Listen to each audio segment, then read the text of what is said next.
Hey, hello, my name is Neelam Mishra and welcome you all to my YouTube channel Commerce Learning. Here I make commerce related videos and some playlists are there like business economics, business finance, UPSC previous year question papers. So please check them out, and if you are able to understand them and like those lectures, so please share it with your friends and subscribe to my channel, hit the bell icon, so whenever I will upload new video you will get the notification.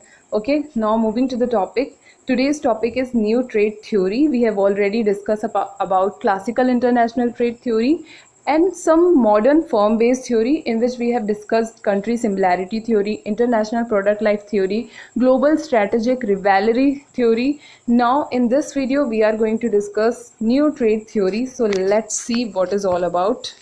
New trade theory is a collection of economic models in international trade which focus on the role of increasing return to scale and network effect, which were developed in the late 1970s and early 1980s. Okay, one second. देखिए, जो new trade theory है वो है economic model का collection है हमारे international trade में, जो कि फोकस करता है इंक्रीजिंग रिटर्न टू स्केल में और नेटवर्क इफेक्ट में. देखिए, इंक्रीजिंग रिटर्न टू स्केल का मतलब यहाँ पे इकोनॉमीज ऑफ स्केल से है. इकोनॉमी ऑफ स्केल का मतलब है कि जब हमारे पास प्रोडक्शन काफ़ी ज़्यादा हो और वो प्रोडक्शन मिनिमम कॉस्ट में हुआ हो. ठीक है, मिनिमम कॉस्ट में या कॉस्ट इफ़िशिएंट वे में हम कह सकते हैं, कॉस्ट रिडक्शन वे में कह सकते हैं. मतलब जब कम लागत में हमारा प्रोडक्शन ज़्यादा हो उसको हम बोलते हैं इकोनॉमीज़ ऑफ स्केल. ठीक है, और इस यहाँ पे नेटवर्क इफ़ेक्ट की बात कही. नेटवर्क इफ़ेक्ट यहाँ पे मतलब है उससे कि जैसे आपके प्रोडक्ट को कितना ज़्यादा लोग जानते हैं और कितना अच्छा आपकी मतलब मार्केटिंग का नेटवर्क कितना अच्छा है. जैसे फॉर एग्ज़ाम्पल, जैसे कोई नया प्रोडक्ट लॉन्च हुआ. जैसे अभी मामा अर्थ के प्रोडक्ट आए. ठीक है, अभी लेटेस्ट एग्जांपल बताती हूँ. मामा अर्थ के प्रोडक्ट आए तो कुछ लोगों ने स्टार्ट किया, कुछ यूट्यूबर्स उसका एडवर्टीज़मेंट करे कि मामा अर्थ का ये फेस वॉश अच्छा है या और चीज़ें, फेस मास्क वगैरह अच्छा है. ठीक है, एक को देख के जितने सब्सक्राइबर्स थे सब ने धीरे धीरे, सब में से कुछ ने तो ऑर्डर कर दिया. ठीक है, तो वो होता है नेटवर्क. जो एक ने किया, फिर दूसरे ने किया, फिर तीसरे ने किया. यहाँ पे इस नेटवर्क की बात की जा रही है. ठीक है, तो ये थ्योरी इकोनॉमी ऑफ स्केल की बात करती है, नेटवर्क इफेक्ट की बात करती है, और ये थ्योरी आई थी 1970 के बाद में और 1980 के पहले. यहाँ पे एक चीज़ और कही गई है इस थ्योरी में, जो कि इसमें लिखा नहीं होगा बट मैं ऐसी बता देती हूँ कि मान लीजिए यहाँ पे ये बोला गया कि दो कंट्रीज़ हैं, दोनों ही कंट्री सेम प्रोडक्ट को इंपोर्ट भी करती हैं, एक्सपोर्ट भी करती हैं.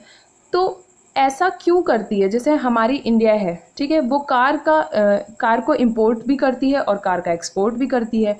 तो ऐसा क्यों करती है? इसका उत्तर दिया है इस थ्योरी ने, due to economy of scale and network effect के कारण. ठीक है, तो इस थ्योरी में हमने ये जाना और आगे देखते हैं और क्या क्या है.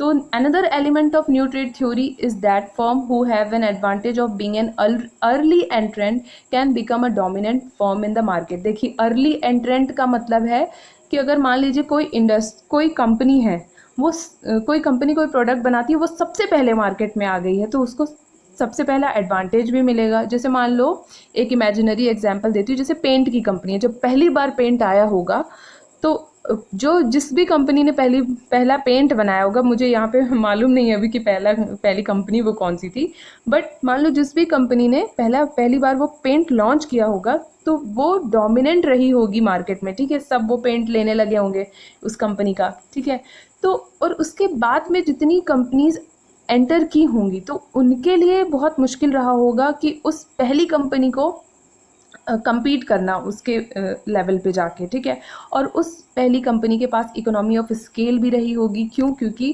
वो प्रोडक्शन कर चुकी होगी अच्छा खासा. ठीक है, एक्सपोर्ट करने के लिए उसने प्रोडक्शन किया होगा तो उसके पास इकोनॉमी ऑफ स्केल था.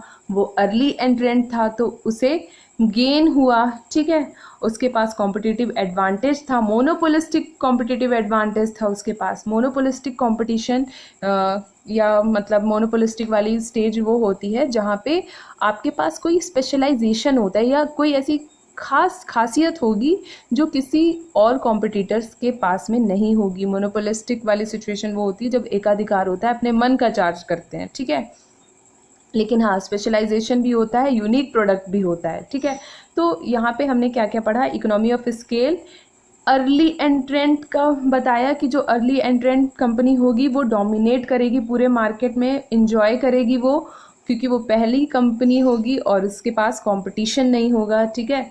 और इस थ्योरी में हमने देखा आगे increasing return, one second, increasing return of specialisation due to economy of scale. देखिए इकोनॉमी ऑफ स्केल क्यों हुआ, स्पेशलाइजेशन रहा होगा तब इकोनॉमी ऑफ स्केल हुआ, ठीक है। फर्स्ट मूवर एडवांटेज हमने देखा कि जो पहली बार आ गया मार्केट में, जो पहली कंपनी आई उसको फर्स्ट मूवर एडवांटेज मिला, ठीक है, उसने जल्दी से अपॉर्चुनिटी को ग्रैब कर लिया, ठीक है।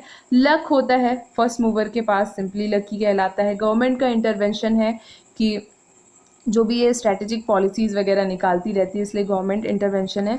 सो बेसिकली हमने इस थ्योरी में क्या क्या पढ़ा, फर्स्ट मूवर एडवांटेज के बारे में पढ़ा, इंक्रीजिंग रिटर्न टू स्केल के बारे में पढ़ा, नेटवर्क इफेक्ट के बारे में पढ़ा, और एक चीज़ पढ़ी कि दो कंट्री हैं वो सेम प्रोडक्ट का इंपोर्ट भी करती हैं एक्सपोर्ट भी करती हैं, तो वो ऐसा क्यों करती हैं, वो करती हैं इकोनॉमी ऑफ स्केल के कारण, ठीक है। इस थ्योरी में बाकी की अलग थ्योरी से ये चीज़ बताई गई कि ज़रूरी नहीं है कि किसी के पास कॉम्पिटिटिव एडवांटेज है तो किसी प्रोडक्ट का मान लो कॉम्पिटिटिव एडवांटेज है तो वो वही प्रोडक्ट बनाए, ऐसा ज़रूरी नहीं है। आप किसी भी प्रोडक्ट का इंपोर्ट भी कर सकते हो और एक्सपोर्ट भी कर सकते हो अगर आपके पास इकोनॉमी ऑफ स्केल है, यानी आपके पास प्रोडक्शन ज़्यादा है और आपका नेटवर्क इफेक्ट बहुत अच्छा है, ठीक है। तो आई होप ये थ्योरी आपको समझ में आई होगी। अगर समझ में आ गई तो अभी के अभी लाइक कर दीजिए। और इंटरनेशनल बिजनेस की पूरी प्लेलिस्ट बनी हुई है, तो प्लीज़ उसे चेक करिएगा और अपने फ्रेंड्स में शेयर कर दीजिएगा। Thank you for watching my video. God bless you, have a nice day, bye bye.